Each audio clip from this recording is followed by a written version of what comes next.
What's going on, everyone? Welcome to the Monday, June 3rd edition of the Ship My Money show at a different start time than usual. Had some stuff to do earlier today, so moved it closer to lock. We have most of the lineups out, which is nice. We'll have a little bit more information to talk about. So appreciate you checking it out at the different start time. Hope you all had a good weekend. And as always, we're going to walk through every game on the slate, talking about pitching, hitting, stacks, all of that stuff. If you have questions, throw them in chat. Happy to answer, whether it's overall DFS strategy, slate specific, any of that. I will keep my eye out for questions. Starting with Milwaukee taking on Philly, we have Jared Koenig opening for the Brewers. Bryce Wilson is expected to follow him. Don't have any interest in getting to either of those pitchers. Zach Wheeler on the other side, though, certainly looks like one of the better pitchers on the slate. It is a tough matchup for him. The Brewers have a very good offense. It's a good park for hitting, but Zach Wheeler also just a very good pitcher.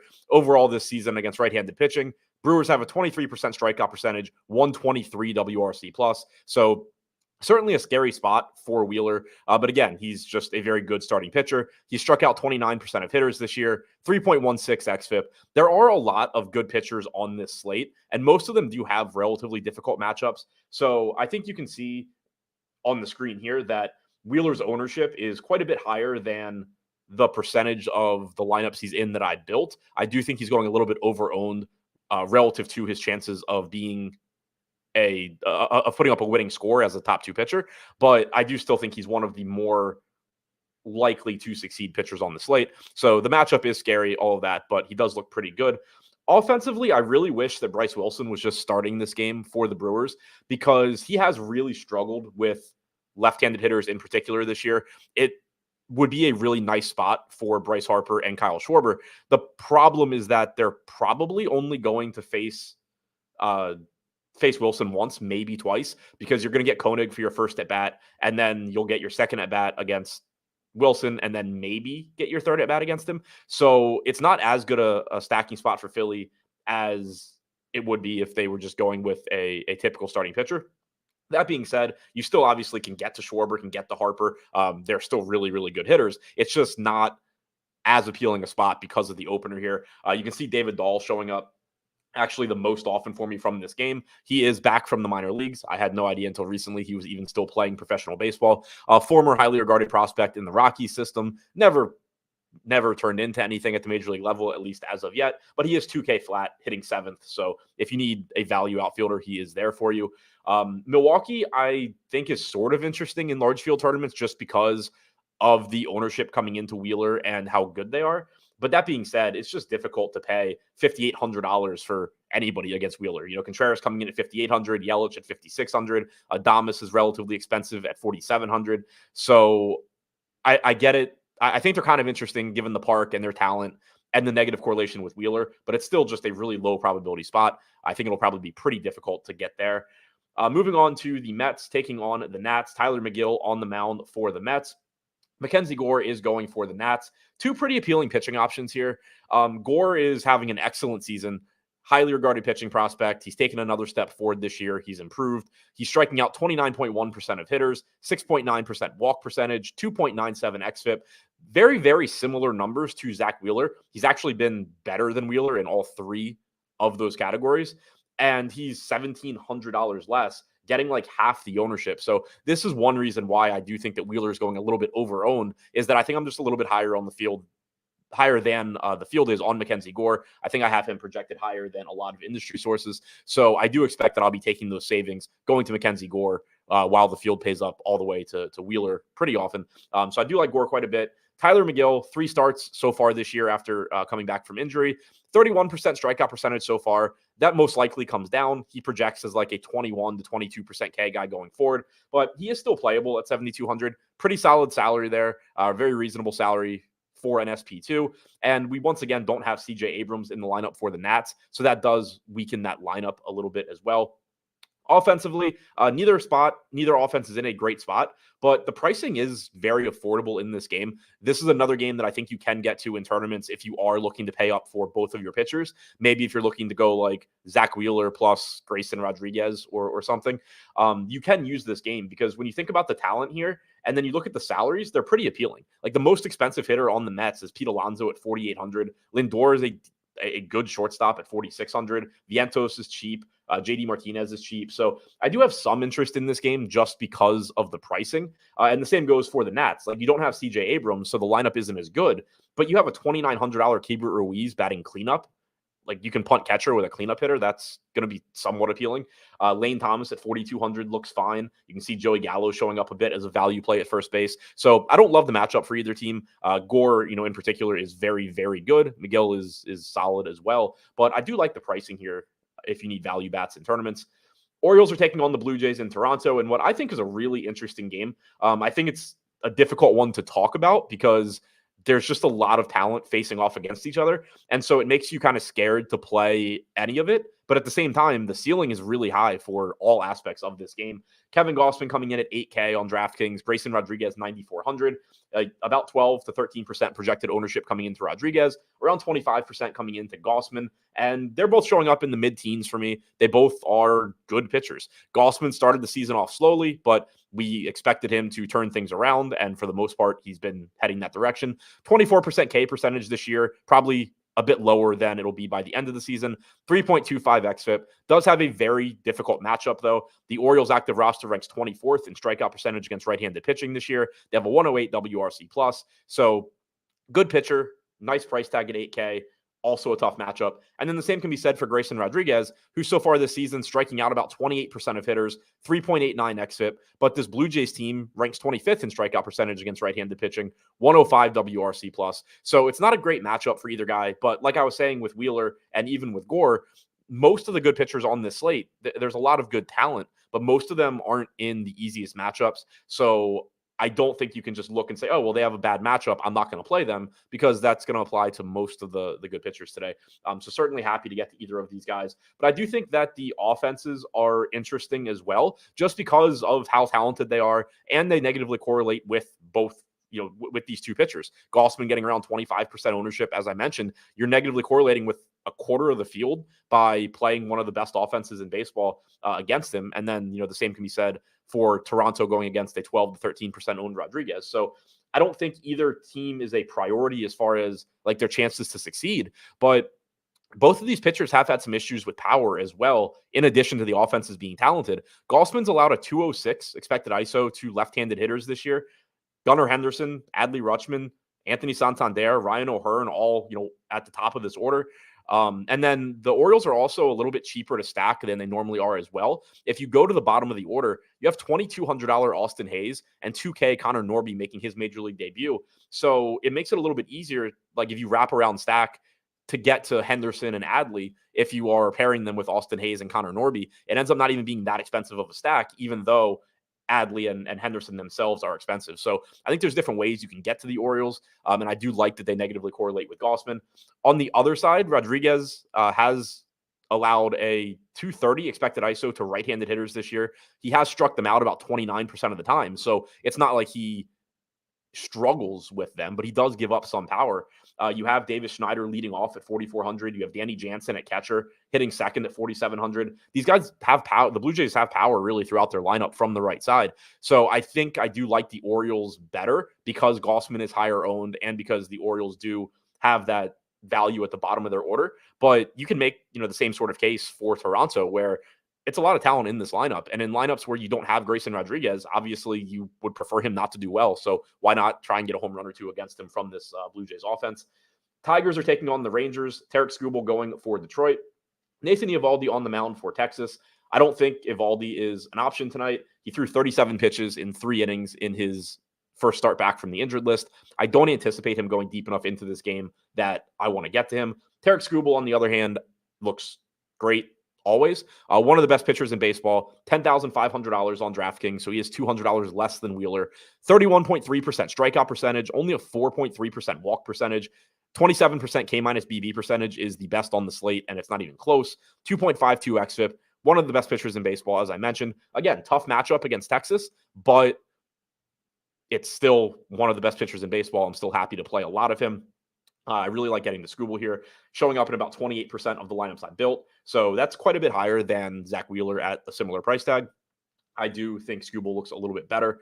Offensively, I think that neither spot is great. Obviously, Scooble's really good. Evaldi is good, although there are questions about Evaldi. You know, like, is he going to be rusty? Is he going to immediately get back to being the pitcher that he typically is? But you also have pretty cheap pricing on Detroit. So I do think that they are kind of an interesting team to get to in tournaments just because of the pricing. You can get two good pitchers with them. You get, somewhat of a question mark in Evaldi. Colt Keith is batting fifth at 2,800. So still a good price tag on him at a relatively weak position. I don't mind getting there. He's projected for about 6% ownership. I got to about 8% in the lineups that I built before the show. Perez, Green, Vierling, any of these guys are fine to get to. I don't think it's a really high probability spot, but I do like the value they offer. And then you can pair them with a more expensive secondary stack, good pitching, all of that. So I do have some interest in Detroit. I don't really have much interest in Texas. You can make the negative correlation argument, but if I'm going that route, I think I would still rather, for example, be stacking against Kevin Gausman than Tarek Skubal. Gausman is good. Skubal's elite. So at like very similar ownership. So I do think I would rather go that route if I'm just stacking against popular pitchers. St. Louis taking on Houston tonight in Houston. Justin Verlander is on the mound for the Astros. Kyle Gibson going for the Cardinals. Don't really have any interest in Gibson. Houston is a very difficult matchup. There's a lot of good pitching talent on this slate. Gibson is not a great strikeout guy. On the other side, there is about 25% projected ownership coming into Verlander at 8,800. He's one of the popular pitchers that I don't think I'm going to get as much of. I don't think he's a bad play. Like, the Cardinals have a top 5 strikeout percentage against right-handed pitching this year. We've seen Verlander's strikeout percentage slowly trending up. He's up to 22.9% for the season. He'll probably finish up around 25, 26%. His stuff has been good all season long. It just wasn't translating to strikeouts. So the assumption was always that the strikeouts would get there, and we have seen that happening. It's just that, he's not showing up that much for me. Showed up in 11% of the lineups I built. I think he's very similar to guys like Rodriguez and Gausman, even though they have the difficult matchups. So if he continues to be projected for about 25% ownership, I would guess that I end up not getting to the field on him. But again, it's not that I think he's a bad play. There's just some other pitchers at lower ownership that I like more. Offensively, I do think that getting to the Cardinals makes sense, especially, like I said, if you're not getting to a lot of Verlander, why not get to some of these Cardinals bats? They are cheap. Verlander does give up power. Lefties and righties both have an expected ISO between 180 and 190 against him this year. So it's another spot where I think you can negatively correlate with a good but not great pitcher in Verlander. You have Burleson hitting second at 3,200. You have a value shortstop with Mason Wynn leading off. Nolan Gorman is very interesting to me. Showed up in 5% of the lineups that I built, but batting cleanup at 3,500. He has the highest expected ISO against right-handed pitching on the Cardinals team this season. So I do like him as a value play at second base. And then on the other side for Houston, Gibson has struggled with lefties in particular. That's not to say that you can't get to the good right-handed bats in the Houston lineup, but it is to say that this sets up as an excellent spot for Yordan Alvarez and for Kyle Tucker. They both look like two of the best plays on the slate to me. So far this season, Gibson only striking lefties out 18% of the time, 228 expected ISO, 368 expected WOBA. Looks like a very, very good spot for two of the best hitters in baseball. They are good as one-offs, mini stack, full stack. Doesn't really matter. I just want to be getting to those guys. The Reds are taking on the Rockies in Coors Field, so we know we have a good offensive environment here. Andrew Abbott on the mound for the Reds. Ryan Feltner is going for the Rockies. Feltner at 5,500 is underpriced, but you don't really need him all that much on this slate. Obviously, taking pitchers in Coors isn't something that you love to do. If you need a value pitcher, he's underpriced. There's another guy that we'll get to that is as well, but you really just don't need it all that often on this slate. I don't really have any need to get to Abbott on this slate either. There's just enough good pitching outside of Coors Field. Both offenses are obviously going to look good, even though neither one is great, particularly the Rockies. The pricing here is reasonable. Like, Elly De La Cruz has been struggling, and he's really expensive, but he still just gives you a massive ceiling because of the stolen base upside and power upside. Candelario at 4,800 in Coors looks good. Friedel leading off at 5K. Actually hadn't updated this lineup, so let me just double check that what I just said is right. Friedel leading off, Candelario hitting third, Stevenson hitting sixth, Fraley hitting fifth. All these guys look pretty good from the Reds. It's not that Feltner's a terrible pitcher, but the game's in Coors. 19% strikeout percentage against lefties, 160 expected ISO this year, 18% strikeout percentage against righties with a 140 expected ISO. He's fine, but the park just makes them look good. The prices haven't really adjusted for Coors, so they look like a good stack, and they'll be popular. And then the same goes for the Rockies. Tovar leading off at 5K. Not the best price tag there, but as a whole, this lineup is pretty cheap. Montero at 3,300 batting cleanup in Coors Field. Brendan Rodgers hitting second at 3,400 in Coors Field. Second base looking like a pretty nice position to pay down at today, I think. Brendan, from like an overall roster construction standpoint, Brendan Rodgers 3,400, Nolan Gorman 3,500, Colt Keith 2,800. Looks like a position that we can save some salary and still get upside. Connor Norby 2K flat. So that's just a roster construction note that I think is pretty interesting. So both of these teams are going to be pretty popular. I think they should be. Obviously, it's a good hitting environment. Josh Blond said, I assume you're not playing FanDuel, but Gossman is 8,200 over there. I am playing FanDuel. I just haven't built lineups for it yet. But yeah, good price tag there as well. Moving on to the Padres and Angels. Another good hitter's park, another good hitting environment. Matt Waldron on the mound for the Padres. Tyler Anderson is going for the Angels. Waldron is probably the best SP2 play on the slate, in my opinion.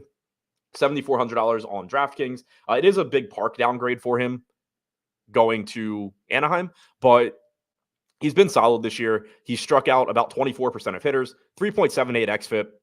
The Angels' active roster has a 95 WRC plus against right-handed pitching. They rank in the middle of the pack in strikeout percentage, so the matchup is perfectly fine.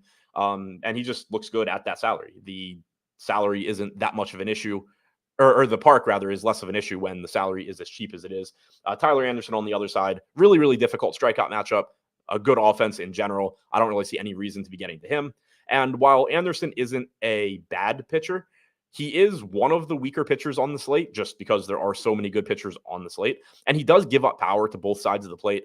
You're getting a nice park upgrade for San Diego bats. Lefties have a 231 expected ISO against Anderson this season, so don't sleep on them if you're going to the Padres. Righties have a 194 expected ISO. We don't have this lineup yet, but again, Cronenworth, Arise, these guys are fine, particularly Cronenworth, who has more power. But Tatis, Profar, Machado, Solano for value, Campusano at catcher. The Padres look like a good stack. They are getting some ownership, but it's mostly Solano as a value play and Tatis, who obviously deserves it. The full stack here doesn't really look that popular. I do think it's going a bit under-owned. You can see in terms of the percentage of lineups that I built with them compared to the ownership coming in. For the Angels, I think the case there would just be that Waldron's getting a lot of ownership. So if you want to stack against a popular pitcher who is good but not great in a good hitter's park, that is a perfectly viable strategy in large field tournaments.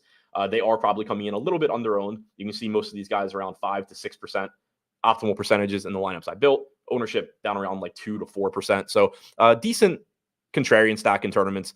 Low probability, but when it hits, it is going to put you in a good position because it is knocking off a 25% of the pitcher.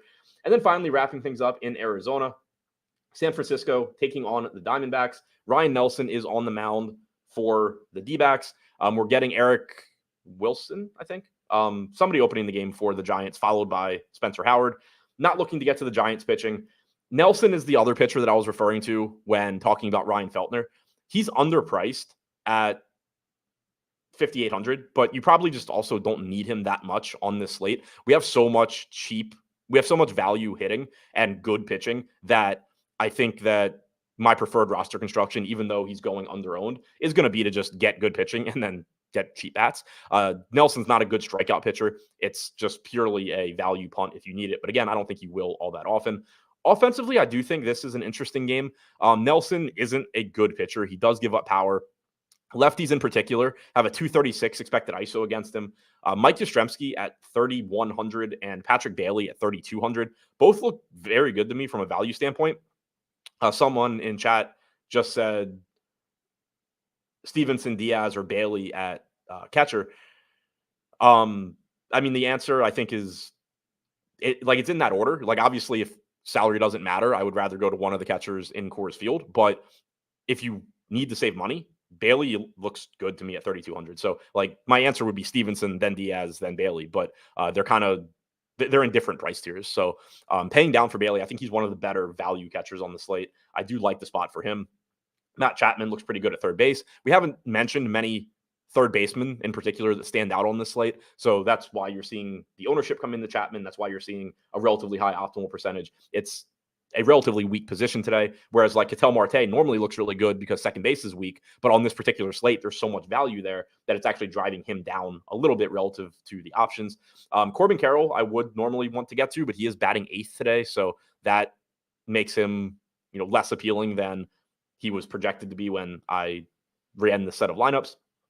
Gabby Moreno's hitting 2nd. So that's another value catcher you could go to. He was projected to hit 8th when I ran the stuff, but he is hitting 2nd. So that gives you another value catcher option if you need it. It's not the most appealing matchup for Arizona because you're getting the opener with Eric Miller, and then you're getting the bulk reliever with Spencer Howard. Howard isn't a great pitcher by any stretch, but it's just relatively unappealing, getting the reliever your first time through and then getting maybe 2 at-bats against a bulk guy and then getting back to the bullpen. But you do have favorable pricing on most of the Arizona bats. Ketel Marte at 4,900 is fine, but Moreno looks good at 3,200. You just have a pretty cheap, Jock Peterson at 4,200 I like.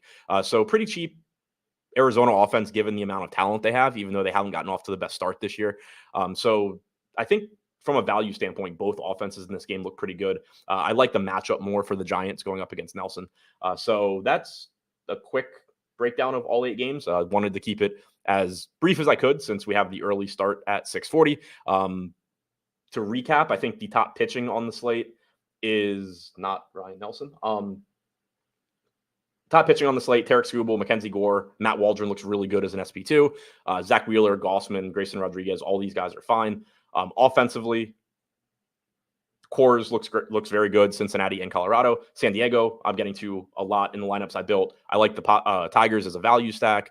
I like getting to St. Louis against Verlander. And we can actually take a look at, since we did have most of the lineups before I started the show, I went ahead and just ran a modified version of my process to see where I'd be getting to if the slate started right now. So I'm going to preface this by saying, obviously I'm going to rebuild lineups. This isn't saying that this is exactly what I'm playing tonight, but as of the time the show started, if I were playing 50 lineups, I would be getting to a lot of Tarek Skubal, a lot of Mackenzie Gore, about 30% Zach Wheeler, so around the field there, 18% Waldron, 12% Gossman, and then 10% or less of Nelson, Verlander, Feltner, Rodriguez. So prioritizing Skubal, Gore, and to a lesser extent Wheeler.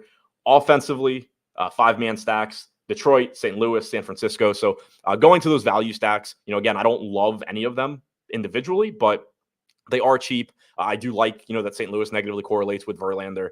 I do think that there's some upside for Detroit given question marks around Eovaldi. I like the value on San Francisco. You can see here that, I'm getting to the Mets against Gore. That's just because Gore is popular. You saw on the previous screen that I have a lot of Gore, but in non-Gore lineups, it makes sense to be getting to the cheap Mets, hopefully, and hoping that they come through. So San Diego showing up 5th for me as far as 5-mans go. Colorado, getting a lot of mini stacks for Colorado and Cincinnati. So looks like that's how I'm handling the Coors game. You're getting a lot of ownership coming into those 2 teams. So I'm getting to, 2-mans and 3-mans more so than 5-mans, it looks like. From an overall hitter exposure standpoint, Montero showing up 30% of the time for me. Yastrzemski, Rogers, Tatis, Vierling, Keith, De La Cruz. So pretty happy with the names at the top there. You have some value guys mixed in, and then obviously some really high upside guys in Tatis and De La Cruz. So that's all I have for you today. Thank you for checking out the show. Be back at the normal noon Eastern start time tomorrow to talk about tomorrow's slate. Thanks again for checking out the show. Don't forget to hit the thumbs up button, give it a like, subscribe to the channel, all that stuff. Good luck on your lineups tonight. Have a good rest of the night.